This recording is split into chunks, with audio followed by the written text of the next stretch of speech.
Jackson. I'm from Shreveport, Louisiana. I basically stayed in every neighborhood because, my mom was like, you remember that show used to come on, The Jeffersons? You're moving on up. She was always moving up. We was always, but majority of my life, I lived in Country Club on Merwin Street. I went to Judson. I went to Midway. I went to Fair Park. I went to Southwood. So I basically touched all the major schools at that time. Coming up, I really didn't have like too much of a childhood. I wasn't able to do a lot of things that other children was doing at that time because I was born with asthma. And when I was young, it was really bad. It was to the point to where I had to live in a bubble. And my mom and them, I could only be pushed to the patio one and watch all the other kids play because I was allergic to really everything, pollen, dust, smoke, you name it. And I've been on my deathbed a few times because of it, but God wasn't ready for me.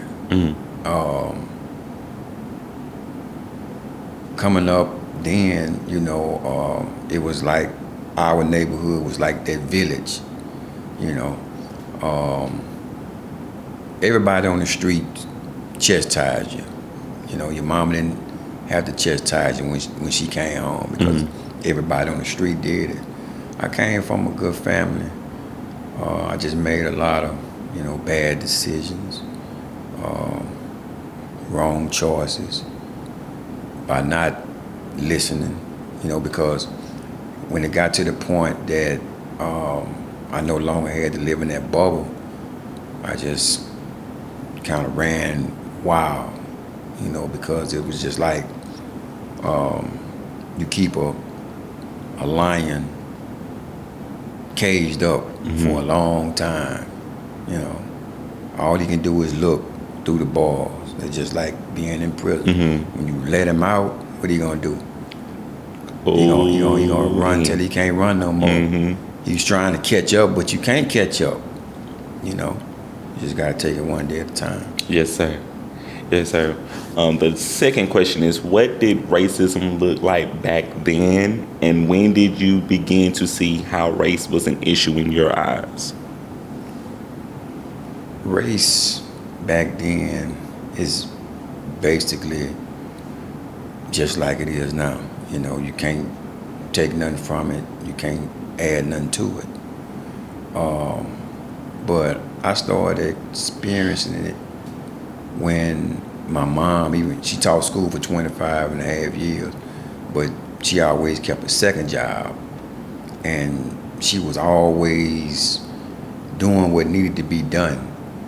But when it came time to promote her, they always promoted someone that was under her that wasn't working as long as she was or know as much as she know, but they'll promote them because they was white, and she used to always leave that job, and she would sit us down and explain to us why she left that job.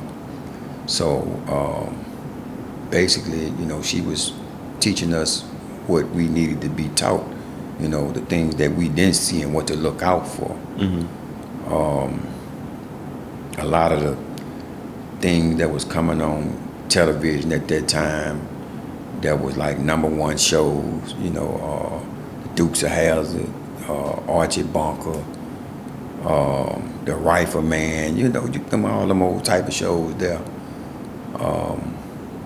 But as you got older, you understood, I Dream of Jeannie.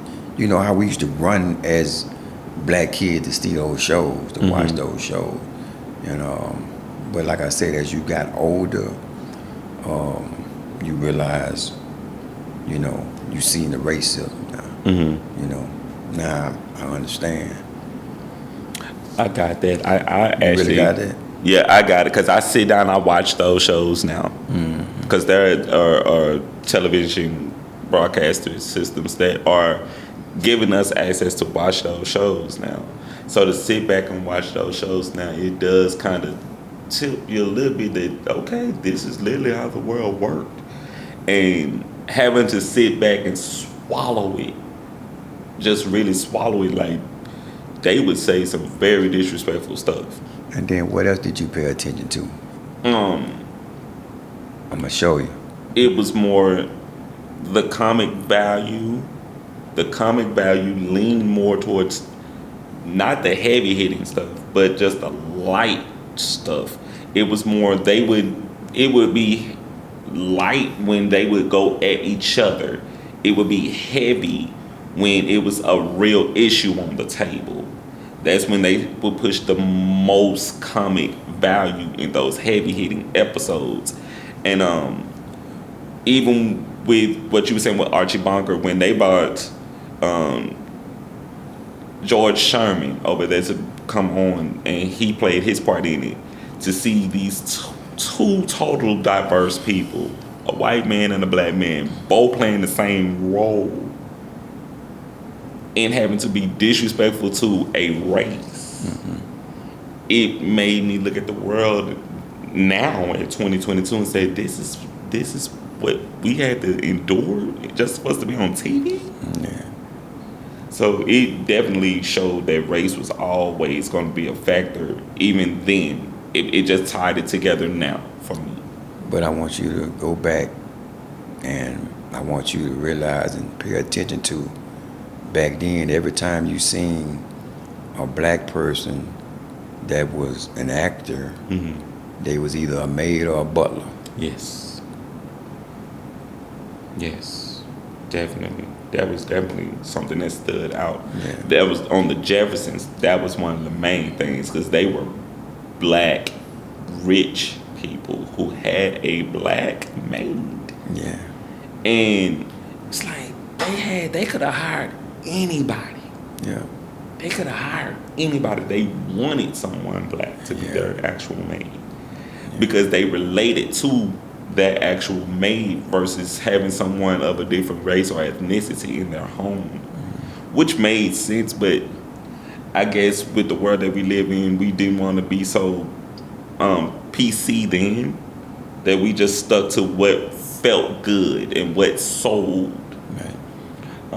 The next question is, we're going to dive a little bit into the story of how you were actually framed for the crime. If you could just tell the viewers a little bit about that particular story leading up to the actual case, in so many words. Well, I just was released February the 11th after serving 25 and a half years for armed robbery of a Applebee's restaurant in Bossier that the city knew I didn't have to commit. And like you said, if they go and watch the documentary, they would see that also. How to this day I still don't know,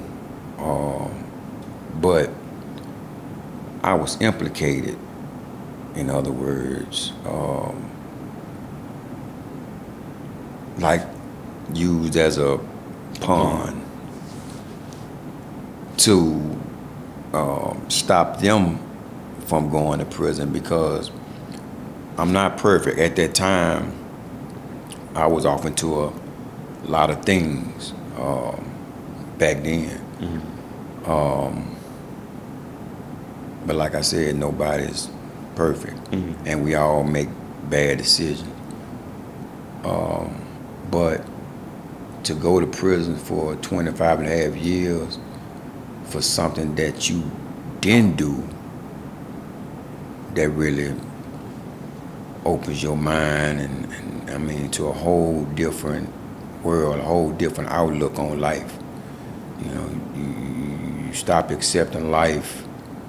You know, you got to accept it for what it is. and not for what you want it to be. And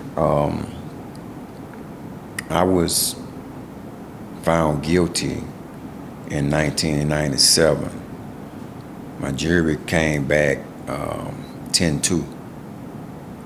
That means 10 people found me guilty. Two people, no, they didn't. There's no way. They didn't believe it. I was given a life sentence, but from my understanding, no one got hurt, no one supposed got killed. Even the two guys that was supposed to have been in that establishment at that time said in open court that it wasn't me. But like I said, I'm not gonna dive too much into it. But I was given a life sentence, and they ended up multi-billing me. I went and did all that time at Angola State Penitentiary. And if you ever hit rock bottom, or if you know how rock bottom feel, I hit rock bottom. All right, I like that. We're gonna dive more into your story in the next part of your interview. You guys come back with us for part 2 with Mr. Brandon Jackson. This is a Little Tea Time. I'm Jared, aka Jarius D. We'll see y'all next time.